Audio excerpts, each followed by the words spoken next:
الحمد لله الذي من علينا بجزيل النعم والصلاة والسلام على سيد العرب والعجم وعلى آله وأصحابه مصابيح الظلم. أما بعد فأعوذ بالله من الشيطان الرجيم. بسم الله الرحمن الرحيم. يا أيها الذين آمنوا إذا نكحتم المؤمنات ثم طلقتموهن من قبل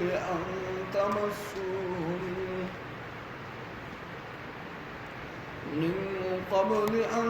تمسوهن فما لكم عليهن من عدة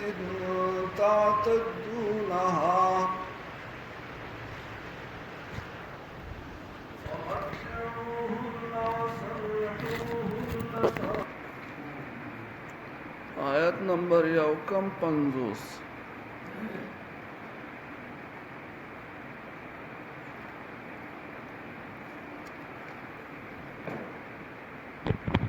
دا ورځې چې کومې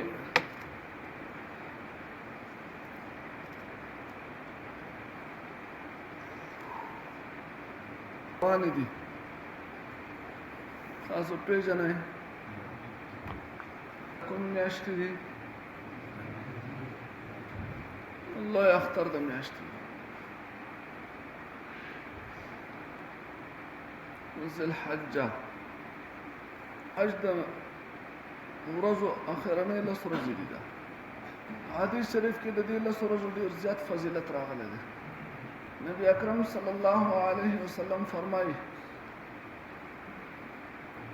چې د الله په نزد باندې په ورځو کې زیاتې خوښې ورځې نورې نشته چې په هغې کې د الله په دربار کې عمل وکړی شي. په ټول کال کې دا 10 ورځې داسې دي چې د دې مقابله ټول کال نشي کولی. عمل چې په دې کې کوي د الله جل جلاله هغه عمل چې په دې 10 ورځو کې وشي او هغه عمل چې د دې 10 ورځو نه علاوه وشي نو د دې عمل زیات خوښ دی. او د دې شپې چې دي هغه هم دقه شانې قیمتي دي لکه څنګه چې ورځې قیمتي دي. حدیث شریف کې راځي د دې هر شپه هغه د ليله القدر برابر ده. پیدا ليله القدر برابر ده هر شپه، یعنی 10 شپې دا ليله القدر ده.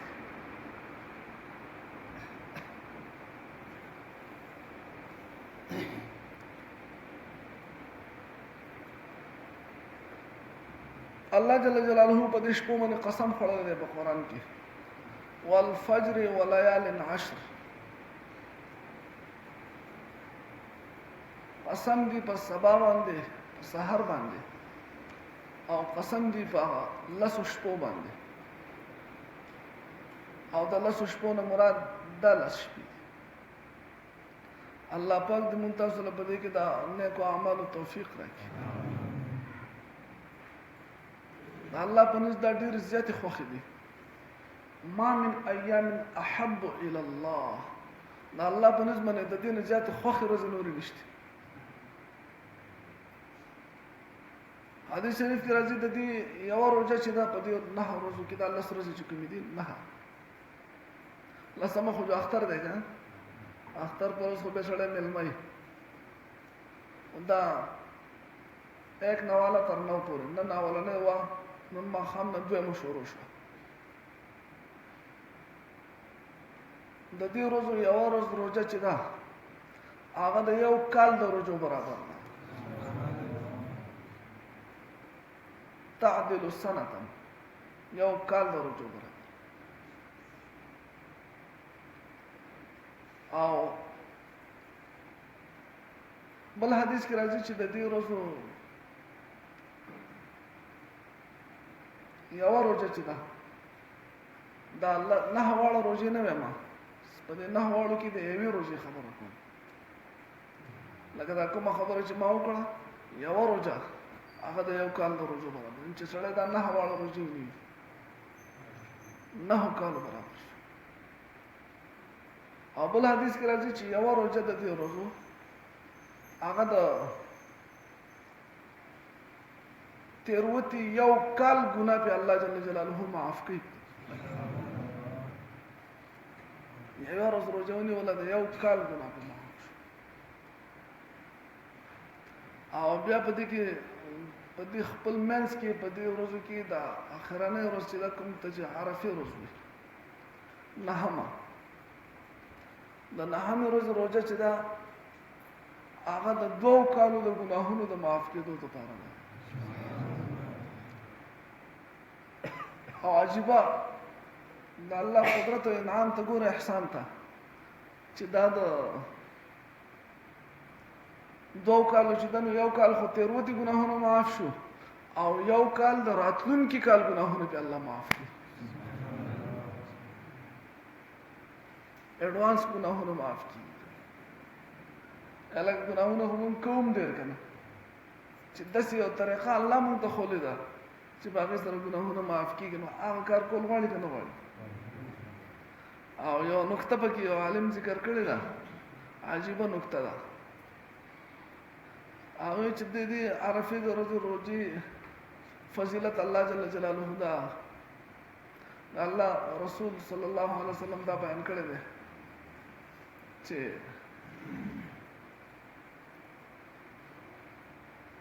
یو کال تیروتې او د یو کال راتلونکي ګناهونه په الله معاف کوي. راتلونکي ګناهونه کله یې چې سړی وکړي که نه، چې سړی وکړي نو هلې که نه. نو په دې کې یو لطیف اشاره دا ده چې الله جل جلاله به د یو کاله پورې وژني هم نه. پوهېږئ تاسو دا د یو کال د ځانه دغه راواغسته، اقامه یې راواغسته، ځکه چې الله جل جلاله چې دته دا خبره کړې ده چې ستا د راتلونکي کال ګناهونه معاف کوم او په دې منځ کې د مړکي نو کال ګناهونه ده وکړو. عجیبه نکته یې دا ذکر کړې ده چې کېدای شي په دې کې دا حکمت هم وي. تاسو پوهېږئ کېدای شي په دې کې د الله له طرفه دا حکمت وي چې څوک دا روژه ونیوي د عرفې روژه الله تر راتلونکي کاله پورې، بلکې هغه خو دا ګارنټۍ سره ویل دي چې راتلونکي کال د 9 تاریخه پورې به دی نه مري. دا داسې ویلی نه شي ځکه حدیث کې د دې خبرې څه ذکر نشته. تاسو په خبره پوهېږئ که نه؟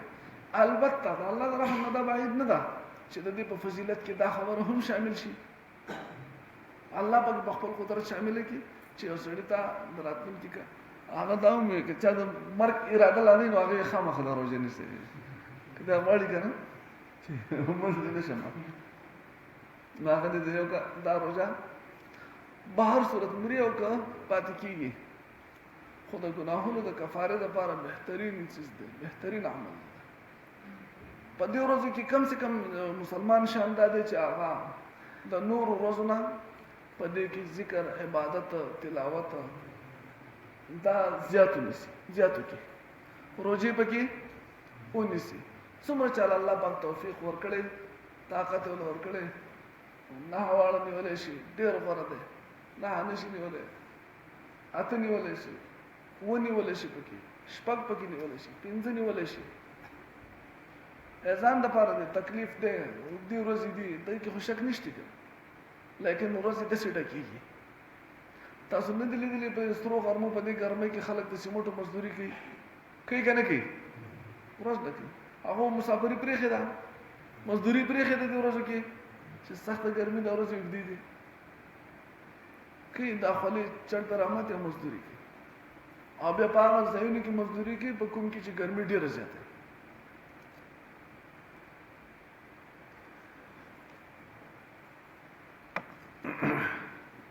او که چېرته په داسې ورځ باندې ستاسو په خیال باندې یوه دیاړي په 2 لګي، د یو سړي سعودي عرب کې څو دیاړي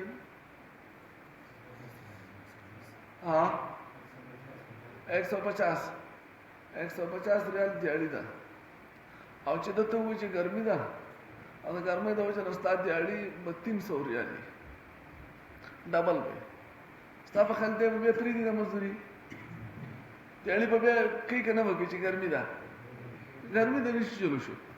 ګرمي دی که نه پیسې ډېرې دي نو که موږ دا سوچ وکړو خپل د آخرت دپاره چا دپاره نه په چا ملازې لاړو د چا د خوشحالولو دپاره نه خپل د ګناهونو د معاف کولو دپاره خپل الله د رضا کولو دپاره په هغه سختې ګرمۍ کې ابن عمر رضی الله تعالی عنه د عربو ګرمي په هغې کې د پهاړ په ورځو کې سفر کې په ریګستان کې صحرا کې پړاو اچولی دی سخته ګرمي ده یو شپنکی دی هغه سره بیزي دی دی ورته وایي چې یو بیزه دې موږ له راکړه قیمتا اول خو یې هسې راکړې هغه معلومه یې امتحان پې کوي هسې راکړې چې هغه دا زما نه دي زه غلام یم دا د مالک دی د هغې پیسې والا که نه پیسې والا مالک له پیسې ورکړي مالک د طرف نه د خرڅولو اجازت نشته چې اجازت نشته بیا یو موږ له راکړه پیسې ته ځانه واخله خپل په کار به راولې او مالک ته ووایي چې ته شرمه خوړلې ده ارتاوشي ده هغه ته بل څه ورسره وکړه شپنکی وایي دا خو به زه وکړم دا کار خو فعین الله الله به چېرته تللی وي الله ما نه ویني چې زه دا کار کوم ابن عمر رضی الله تعالی عنہ به دا ټکی یادو تر مدینې پورې دا ټکی یادو جړل به چې د شپنکي دومره ایمان او فعین الله الله به چېرته تللی بیا چې کله ډوډۍ خوړه د ته اواز وکړو دسترخوان خور شو خپل ملګري کېناسته ده ته یې راشه موږ سره ډوډۍ وخوره دی وایي زما روژه ده زما روژه ده د هغه نه زیات تعجب خبره دا وه چې د روژې میاشت نه ده سخته ګرمي ده او صحرا دی ریګستان دی شپنکی دی غلام دی بیزي سره او نیولې روژه ده تپوس یې وکړو ته څه شي مجبوره کړی په دې خبره باندې چې دومره سختې ګرمۍ کې ته روژې نیسې په دې اوږدو ورځو کې او کار دې څه دی په دې سترو غرمو ګرځي بیزي سره بیزو پسې منډې وهي هغه ورته عجیبه جواب ورکړ وایي زه خپلې ورځې ډکوم ایام خالیات ډکوم الله ماله ورځې راکړي ده د دې ورځې به بیا زما نه حساب کتاب غواړي ورځې ډکوم ورځې چې د قیامت پر ورځ باندې الله جل جلاله بیا فرمایي چې کلوا واشربوا هنیئا بما اسلفتم فی الایام الخالیه اوس اخره اوس کوئ مزې وکړه په دې جنت کې نه د باندې روژې شته او نه د ګرمۍ سخته تېرول شته نه څه نیک اعمال شته نه منځونه شته نه زکاتونه شته مزو سره وخورئ چې ځکه تاسو خپلې هغه سختې ورځې ډکې کړې وي په دنیا کې په هغو کې مشقت برداشت کړی هغې کې تکلیف برداشت کړی الله دې موږ له مشقت برداشت کوونکي بدن راکړي په دین کې موږ دین په باره کې ډېر زیات آسان پرست یو د دنیا باره کې هر قسم مشقت برداشت کولی شو خو د دین په باره کې سهولت پسند دی سهولت پسند ورځې خپلې ډکې کړو چې د آخرت فایدې ته ثواب ته زړه وګوري هېڅ تکلیف نشته بیمار نه وي هغه له پکار دا دی چې هغه خپلې ورځې ډکې کړي کم سے کم خپله حصه پکې میلاو کړي په دې ورځو کې او د شپې عبادت څه نه څه حصه په دې کې د الله ذکر ته تلاوت ته منځونو ته که د ماسخوتن غاړي او که د سحر غاړي دې کې شک نشته ورځې لنډې دي خو ډېر کسان داسې دي چې هغه ماسخوتن کې هم ناوخته پورې ګپ شپ لګي ملګرو سره د هغې په ځای باندې دغه ټایم څه شي له ورکړي د الله عبادت له ورکړي ځانه به خوشحاله وي په چا ملازې نشته خپل د خوشحالۍ دپاره کنې ورځې باسي هم تېر وځي دا مقبرې ډکې دي دلته ګورې که بره ګورې که اپله ګورې که دې خوا ګورې هر ځای کې مقبرې ده زما ستا شانې کسانو پکې داسې پراته دي چې پېژندی کېږي هم نه اوس که دا قبرونه سړی وسپړي خپل مړی پېژني نه پېژني خپل پلار هم نه پېژني خپل زوی هم نه پېژني ښځه هم نه پېژني پېژنګلونه وتې دي یو پیره سبحان الله نشي ویلی یو روژه نشي نیولی یو آیت د تلاوت نشي کولی یو شپه درس ته نشي کېناستی که منګول یې مروړي که نه لاسونه مرولي ارمان دي او موږ ته په چغو چغو دا ویل غواړي په چغو چغو دا ویل غواړي دا مړي دا قبرونه والا کنه کان دی او که بدن دي موږ دي بقایا دي دنیادارو ته په چغو چغو دا ویل غواړي خو نشي ویلې مینتونه کې چې ګوره خپل ټیم ضایع نه کوي ځان تباہ نه کوي ګوره ځان هلاک نه کوي خپل ټیم ضایع نه کوي وخت تاسو قیمتي دی را روانه راته دې هر یو مړي نه تاسو کې چې وباسي که را پاتې د وای په تاسو ټول خره قمقلانه تاسو څه نه تاسو ایمان نشته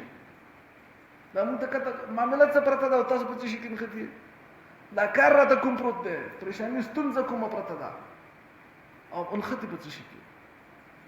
دا غي موجود موږ داسې نه یو چې مکمل راشه جماعت کې کېنا او یو ټک د دنیا مکو دا چا ویلي الکه کم سے کم کته 24 घंटे دی نیمه تا دنیا لا ورکړلې نیمه خو آخرت لا ورکړه 12 घंटे آخرت لا ایسا ګران ډیری دي ځات ډیری دي 12 घंटे نیمه کې څو شوي 6 घंटे سره آخرت لا ورکړه د عمر څلورمه حصہ شو درې حصے د دنیا او د آرام او د خوشاله او د سکون او د وړو سره د دنیا د ګټلو لپاره د دې سہولت لپاره چې چل کې کوه د عمر څلورمه حصہ دا یو څه خپل الله رضا کې خپل قبر جوړ کړ خپل د آخرت فکر وکړ موږ صرف په دې ایمان او په دې عمل ځان د اولیاء په صف کې شمار کړی دی د نیکانو د جنت الفردوس په باسیانو کې موږ ځان شمار کړی دی چې زه 15 وخت مونږ کوم هغه هم په پابندۍ نه کوي یا په اوسط 20 منټه درس دی هغې ته کښېنم هغه هم په پابندۍ نه کوي معمولی بانه راغله هغه مانه چوټي دی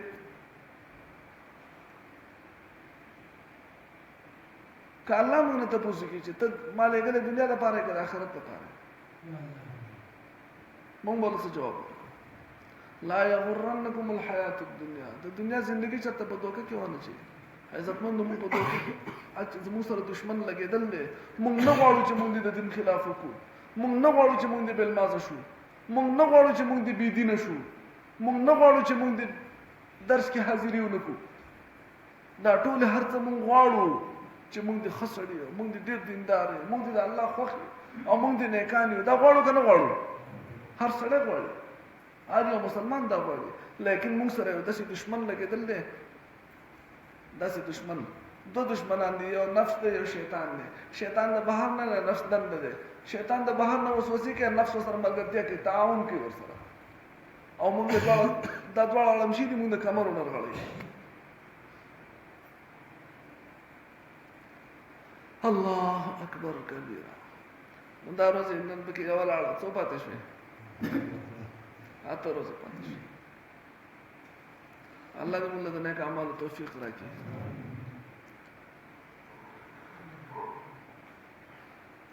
سبق کې زموږ دا خبره ده چې یو سړي مسله بیانوي شان د نبی کریم صلی الله علیه وسلم دې په دنیوي زندګۍ کې هم مختصرا وایم تاسو ته لیکن د عائلی زندگی چې کومه ده ګریلو زندگی په هغې کې امتیازات او خصوصیات او اعزازونه د نبی کریم صلی الله علیه وسلم دي د نور امت نه خصوصیت شته د هغې ذکر کوي خو د هغې نه مخکې یو عمومي مسله ذکر کوي هغه مسله دا ده چې یو سړي د یو جنۍ سره نکاح وکړو چا سره نکاح وکړو استاد تاسو کو تاسو څنګه الګ تاسو کو پرونول نه راغله هغه چې ما ضرور واده دا ضرور هم د استاد شاګرد ده یا پلان کې تاسو واده وکړو چا سره هغه جنې سره خدای دې مړ کې چرته دسته پوس کوم الګ سره هم څوک واده کی هغه او چا کړل چرته هغه زما ترور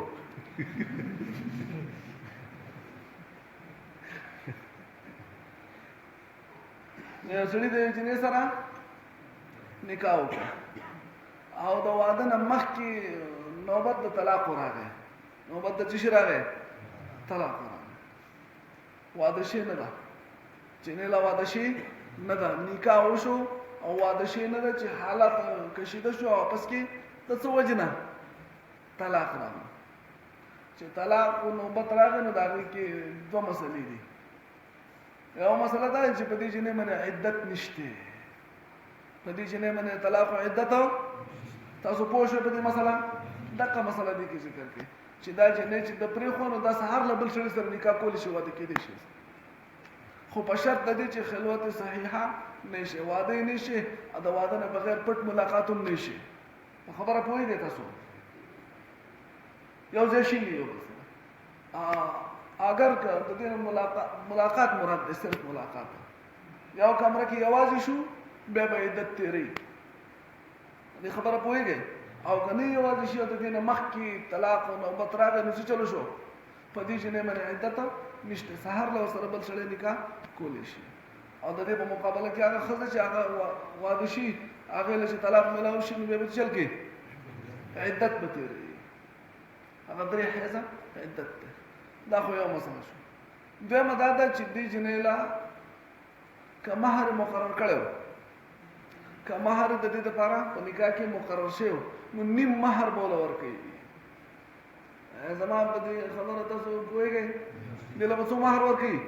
نیم مهر به وله ورکوي نیم مهر د دې حق دی کوم مقرر شوی او که مهر نو مقرر شوی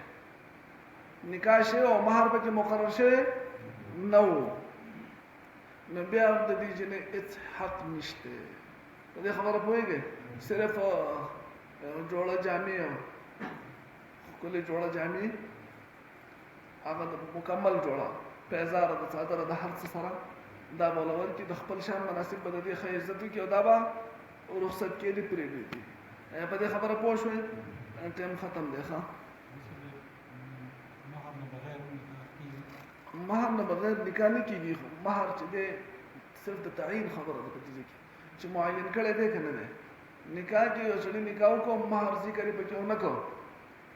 مهر مقرر هم نه کړو ذکر یې پکې هم ونه کړو نو په دې ښځې دپاره په دې سړي باندې پخپله مهر لازم شو مهر مثل پې لازم شو په دې خبره پوه شوئ مهر مثل دې ته وایي چې د دې جنۍ نورې خویندې دي تره لوڼې دي د هغو څومره مهر وي هغه مهر به دا سړی دې جنۍ له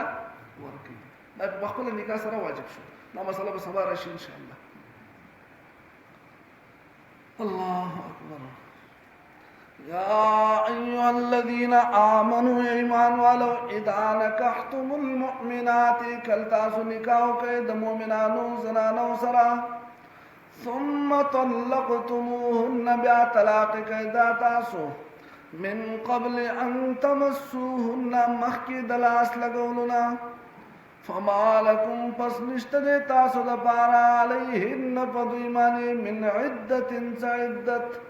تعتدونها چې تاسو یې تېروئ په دوی باندې فمتعوهن پس فایده ورکئ دوی ته فایده نه مراد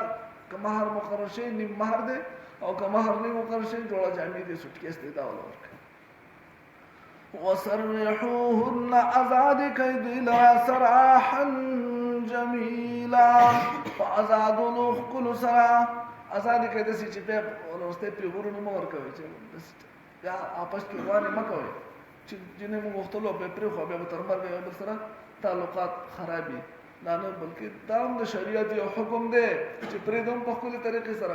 نکاح کې راولي په ښکلې طریقې سره خو د طلاقو نه دښمنۍ نه څوک نه جوړوي مطلب په دې ځای کې دا دی انتهایی بیوقوفي دا ده چې کوم ځای کې طلاق میلاو شي هغې سره دښمني جوړوي که دښمنۍ ته څه ضرورت دی خو آپس کې تعلقات ښه نه جدا شو مثال د څه شي دی د سړی یو ځای کې تا یو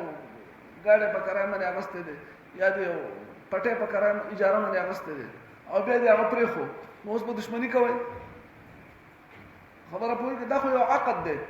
چې دغه وخته پورې زندګي برابر وي نو په جهنم کې زندګي تېرې ولې تېرې پرېږدئ خو هم په داسې طریقې سره چې آپس کې تعلقات به دښمني به نه جوړوي یا ایها الذین آمنوا اے ایمان والو اذا نکحتم المؤمنات کله تاسو نکاح وکئ د مؤمنانو زنانو سره ثم طلقتموهن او بیا طلاق کوي دوی لرا من قبل مخکی ان تمسوهن دلاس لگولنا فما لکم پس نشت دیتا سودا پارا علیہن پدی زنانو باندی من عدت عدت تعتدونها چتاسوی تیروی پدوی باندی فمتعوهن فائدہ ورکی دوی لرا وسرحوهن آزاد کئی دوی سراحا جمیلا آزادو لوخ کلو سرا اللهم صل على محمد لنا ظلمنا أنفسنا وإن لم تغفر لنا وترحمنا لنكونن من الخاسرين اللهم أعنا على ذكرك وشكرك وحسن عبادتك الله دې ملګرو د دعوت مهنت ته الله دې بدله ولا په دنیا په آخرت دواړو ورکړي الله موږ نه ناستو ملګرو له زنانو او نارینو له استقامت نصیب کړي الله د عمل توفیق راکړي الله الله پاک موږ په داس باندې استقامت راکړي الله زموږ لپاره د دنیا او د آخرت